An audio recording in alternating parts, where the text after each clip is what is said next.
Grenfell Tower, June 2017.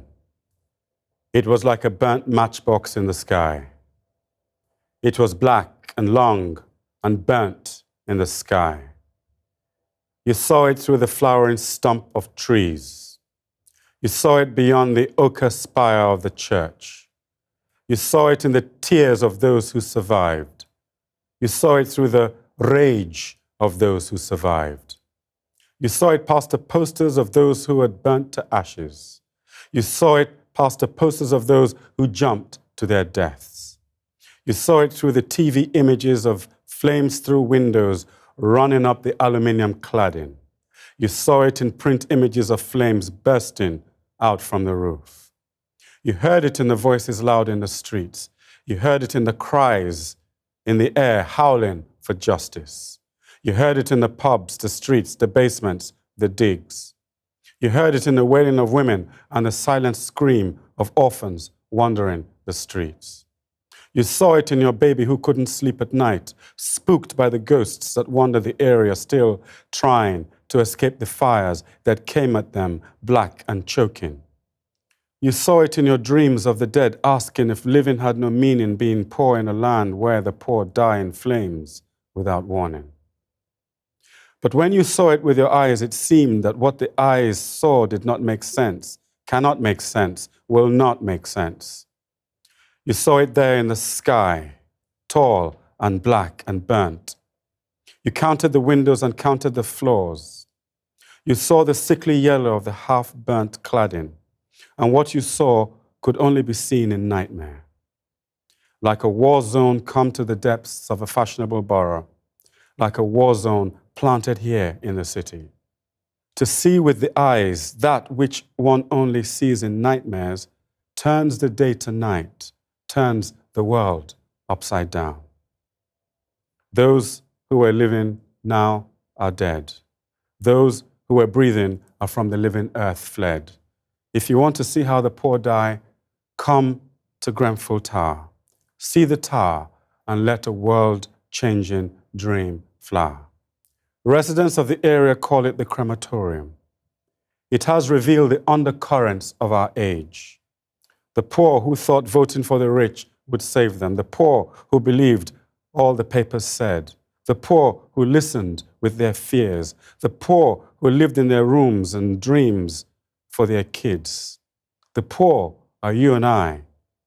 You in your garden of flowers and your house of books, who gaze from afar at a destiny that draws near with another name.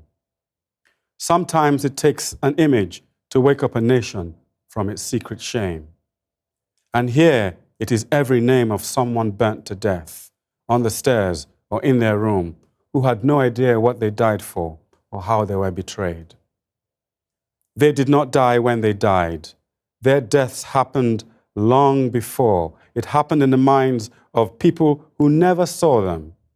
It happened in the profit margins. It happened in the laws. They died because money could be saved and made. Those who are living now are dead. Those who were breathing are from the living earth fled. If you want to see how the poor die, come see Grenfell Tower.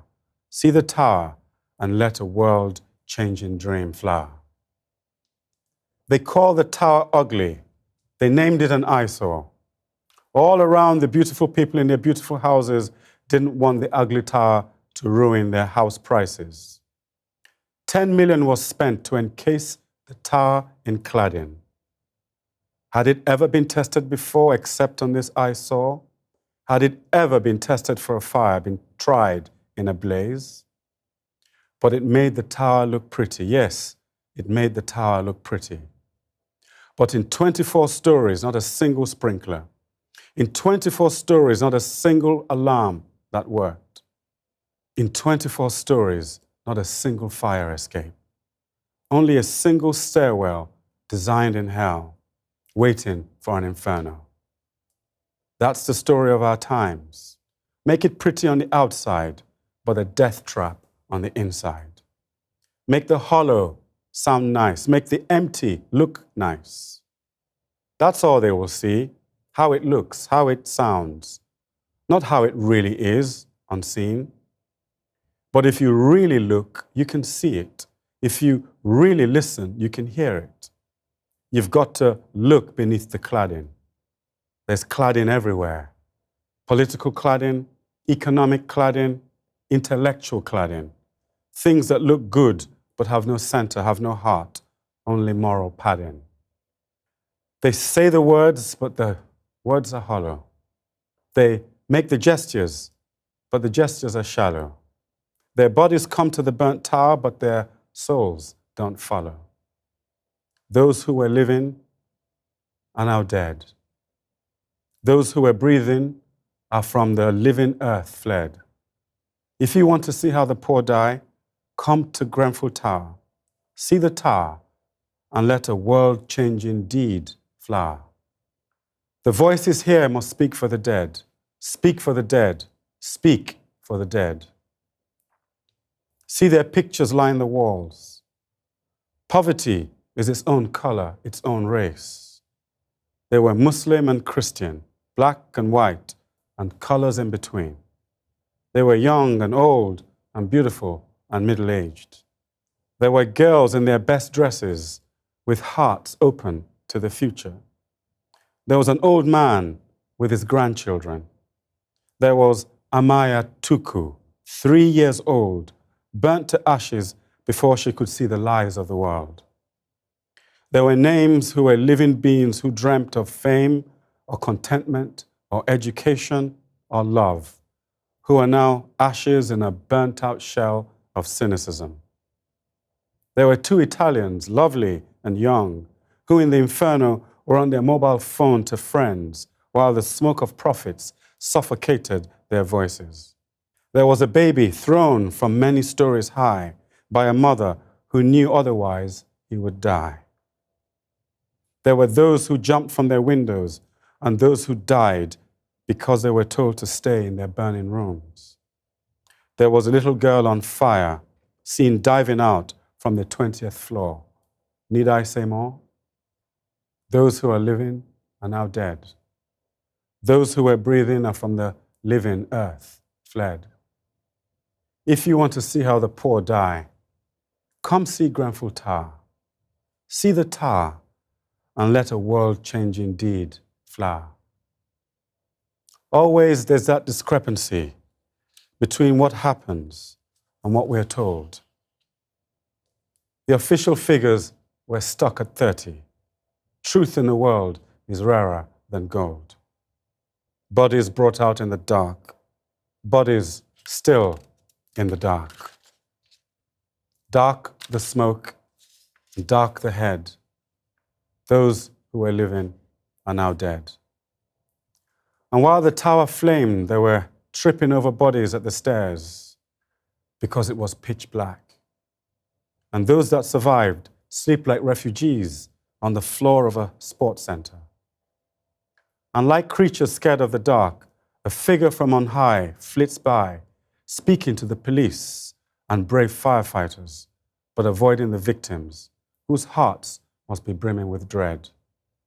Those who were breathing are from the living earth fled.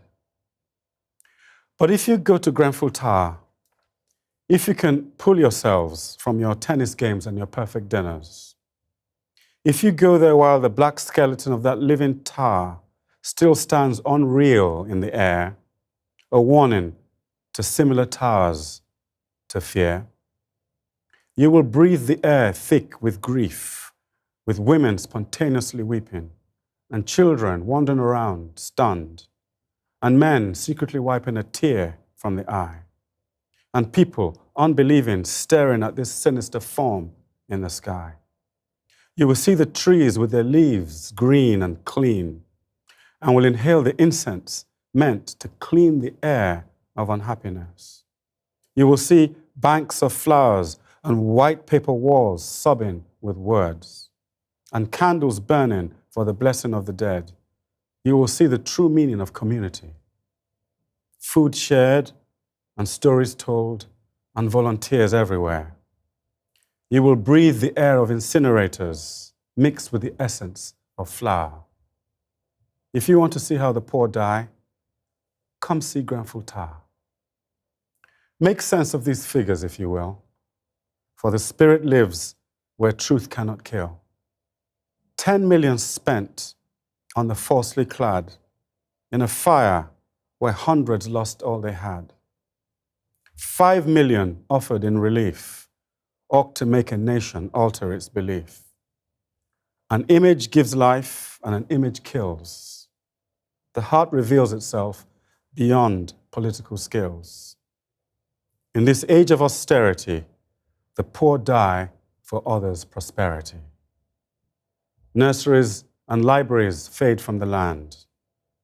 A strange time is shaping on the strand. A sword of fate hangs over the deafness of power. See the tower and let a world-changing thought flower.